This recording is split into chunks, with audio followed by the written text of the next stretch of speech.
extremely hot temperatures, no access to clean water. All their latrines are almost very close to freshwater sites like hand pumps and etc. So when the rain comes down, the latrines flood up and they contaminate the fresh water and their drinking water and spreads disease. They literally live in, because it's a very conservative community, they live in very closed thatch homes with no windows and just made out of bamboos and plastic, and with no jobs and no access to anything. And the children are just running around trying to find a moment to understand what just happened to them. Second question. Kazia Swelling on Twitter, what can society do to change the reality of these people? I'm going to say it, but I think society needs to care. I think the most important thing is compassion. It does not matter where a child is from, what his forefathers have done, or what his or her circumstances are, or what his religion is. Your compassion needs to be to children. And I think society needs to show its compassion towards children, and not just these children in this refugee camp, but refugee children all over the world, because they didn't ask for it. They deserve our help. Iftu, how you met many kids during your field visit with UNICEF. What is the one thing that you have learned from these children? I have had the good fortune of working with UNICEF now for 12 years, 10 years in India, doing some amazing work with UNICEF India, with the children in India, which warms my heart. And then I have traveled with, as UNICEF's global ambassador to Jordan to visit Syrian refugees, now to the Rohingya camps in Bangladesh, Zimbabwe. And the one thing in common that I see with all children around the world is how much they want to be educated. Like if you ask any of them, what is your dream? They'll say, I want to go to school. They'll say, I want to be, like I met this kid just yesterday and he wanted to be a journalist.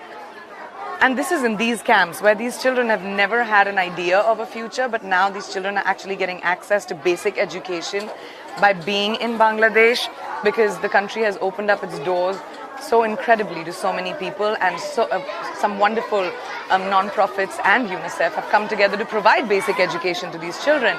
And now they have aspirations and dreams, which is so great for us as a world. So he wanted to be a journalist. And I asked him, what will you tell the world if you become a journalist? And he said that when countries fight, it's bad for everyone. That's profound, isn't it? From a 5-year-old. All right, the next question. Samna Vasilda. Do you ever get heartbroken by the situations you see? Yes, Samna, I won't lie. I mean, it's not easy.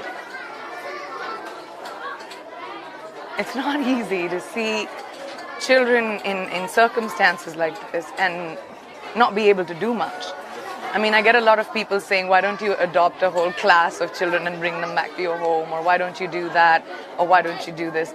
That's not the answer. No amount of contribution from your end or my end no amount is too small. Whatever you can give will help these children get so much. Now, we don't need to harp on about what each one of us does, but no donation is too small, and that's all we need. So yeah, my heart breaks every time, and yes, I get very emotional, and when I go back to my life, it takes me a really long time, and I can't wait till I make my next trip again to showcase what children around the world are facing and what troubles they're facing, because as a global citizen, I feel like it is my responsibility and my duty to make sure that the world cares. And I take that responsibility very seriously. So even though my heart is broken, I see the smiles on their faces, and I see how little they have and how happy they can be, and I feel positive that the world will care about these children and their smiles. All right, next question. Jessica Marie. How has becoming a UNICEF Goodwill Ambassador changed your outlook on life? My parents were very philanthropic when I grew up, so I can't say that I wasn't aware of the difference us, people like you and me, who live in privileged society, can make to people who don't have the privileges as us. But I think working with UNICEF and traveling around the world, I was exposed to so much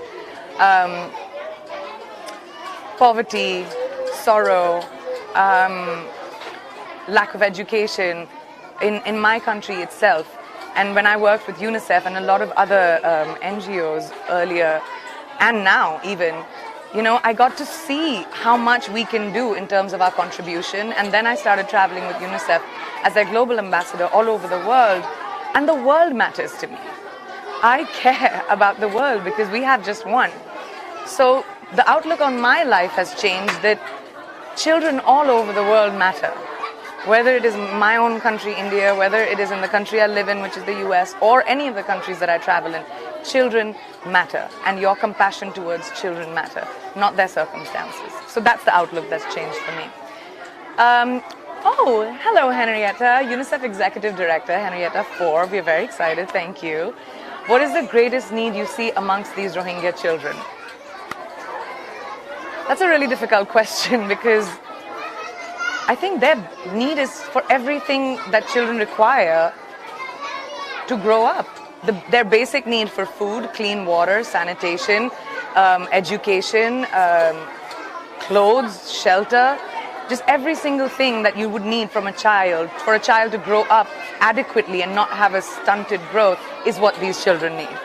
They don't even know when their next meal is coming. So I think the greatest need, especially with the impending monsoons coming up, is the entire world caring and donating whatever little you can, so that we can at least make sure that the structures that have been created, these makeshift structures that these children are living in with their families, when they get flooded, or maybe they don't get flooded because we make them concrete, but when they get flooded, that we have the ability to rebuild that so that they can live in a safe sanctuary. I think that is most important.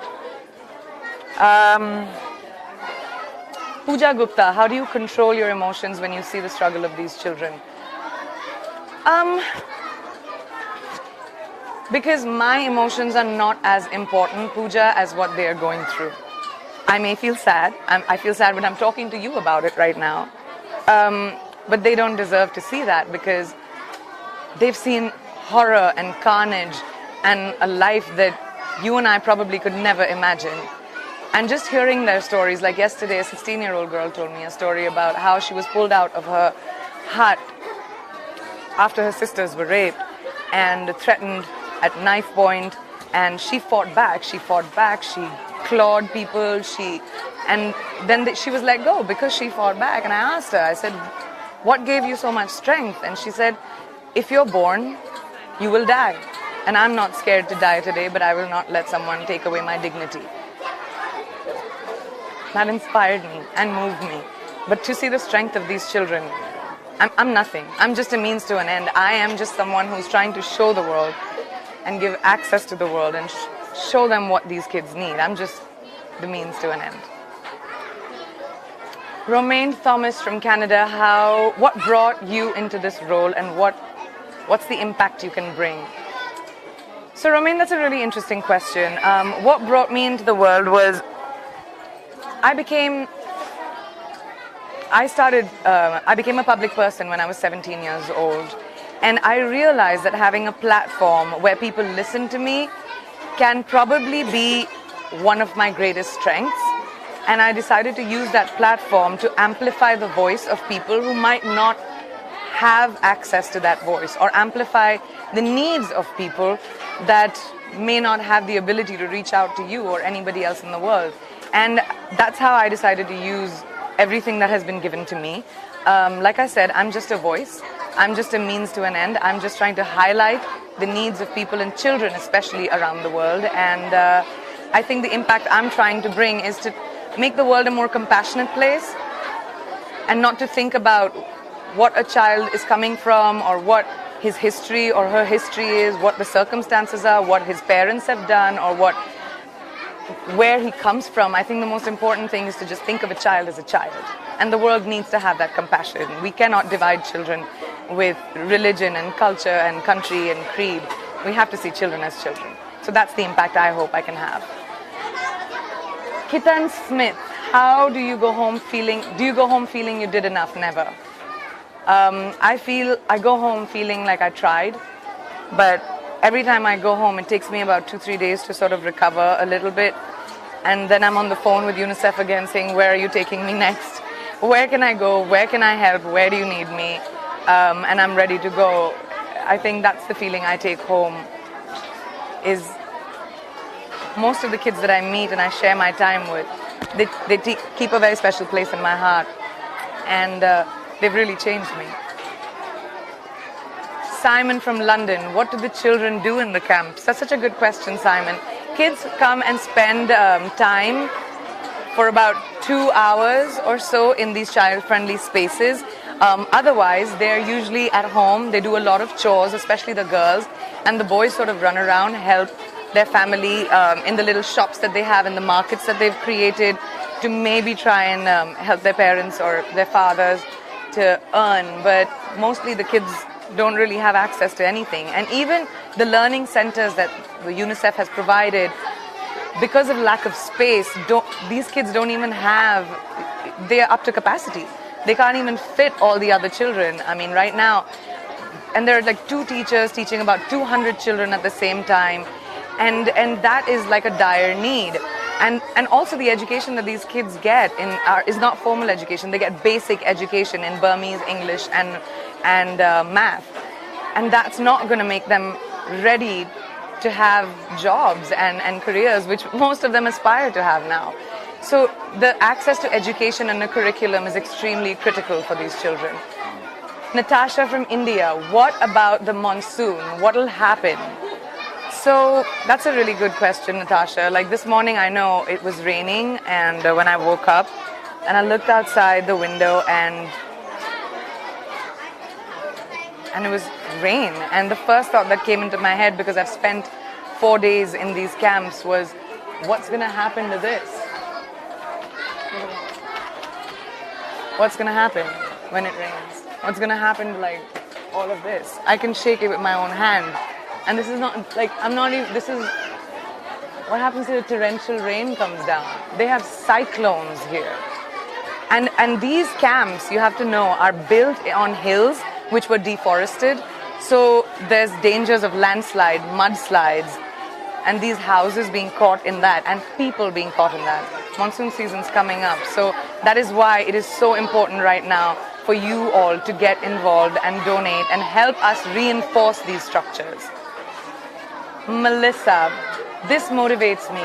Thank you. How can I help? Oh my God, you can help so much. Please go to unicef.org and you'll find out everything that you need over there. Donate your time, donate your money, donate your compassion. I'm so glad you asked that question. Thank you, Melissa. Well, I have to go and spend some time with these kids and then fly to Dhaka. So I'm going to wrap it up now. But thank you so much for sharing this with me. This has been such an incredible experience. I go back a changed person, and this reinforces my faith and belief that children around the world will always have my help and support. And now I need yours. So thank you so much, and I really appreciate you being here. Thank you. Sweetie, can you tell them if we can draw together? Hi. क्या बनाया? हाँ? सभी आके दीवारी बनाए? शिकाय बारी बनाए? So, no, I can do that. ये तुमने बनाया? हाँ. इसको green बनाया हम लोग. Ask him, can I color with him? रंग कराई बारी बनाई हो गया? तो